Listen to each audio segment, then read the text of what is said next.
The topic today is who and what is an American? Who and what is an American? The subtitle is Unity and Diversity.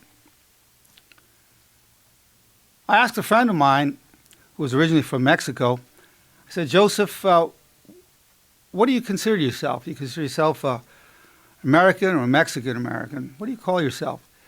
He came walking over to me. He says, well, he said, some people call me a pucho.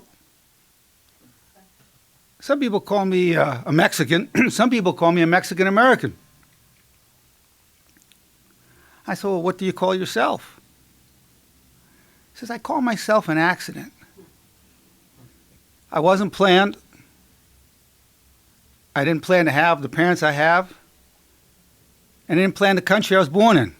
I didn't even plan the country I was brought to. So in some sense, every one of us, regardless of our ethnicity or religion, are accidents. Most of us weren't planned in terms of birth, some were, but most of us weren't. None of us chose our parents. None of us chose the country we were born into, or even the country we were raised in. So in that sense, we can say we're all citizens of the planet.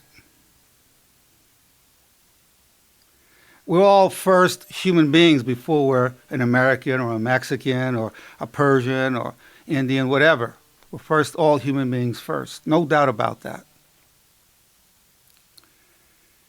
And there's certain loyalty and responsibility we have to the human race, to add value to the human race. But then we also have a national allegiance. Civilization developed. We began with the family units, went into tribes, went into nations. It's all been advanced. A lot of people are dealing with the issue, well, I'm an American, or have struggled with the identity. Am I American? Some other people think of me as a foreigner.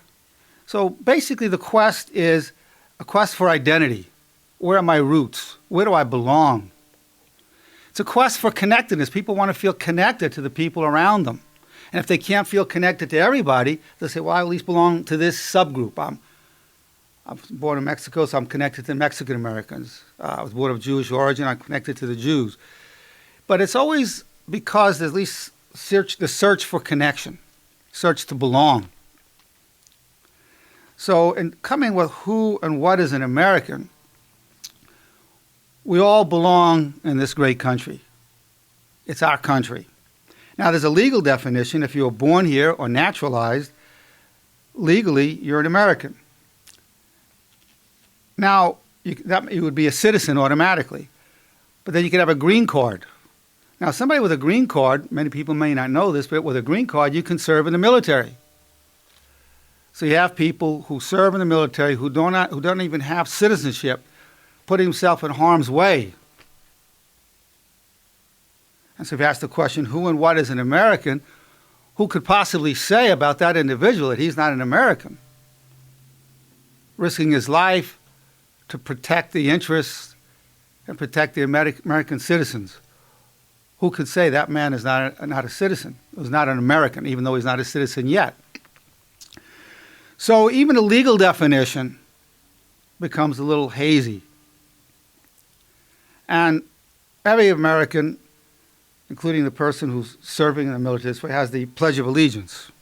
So we'll look at the pledge. We're just going to look at this from the point of view of definition. I pledge allegiance. And when we say the flag, when we do that, we always have our hand over our heart. Of course, I'm not standing now, so we're not required to stand at attention or put our hand over it, but typically we have our hand over our heart. Why are we doing that? It's a sign of respect and saying, I mean this with all my heart. We could have just stood this way, but we're having hand on heart means, I mean this. I say this with respect. I pledge allegiance to the flag. So we give it of the United States of America. So we're giving allegiance to that flag and to the republic for which it stands. Now, what does that mean? Well,